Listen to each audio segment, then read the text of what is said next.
Happy New Year mga kaibigan! Ito ang aking prosperity bowl. Ano ba yung tawag doon? Basta pang paswerte daw. Tapos may itlog ako para maiprito pagka kinabukasan ng New Year. Tapos may bigas para may maisaing. Tapos may chocolate para matamis. At pira para may pambili tayo ng ulam. Tapos nagbalot-balot lang ako ng barya sa kunwari ampaw kasi wala naman akong ampaw. Ayan, tapos may chocolate tayo na bilog. Wala namang mawala sa atin kung maggawa tayo ng ganito tuwing taon-taon. Pero gumagawa ako taon-taon nito.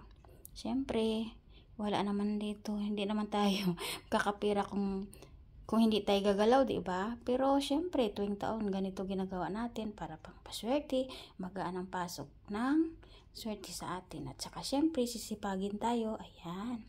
May pang dessert na tayo at pang ulam kasi may bigas. Happy New Year!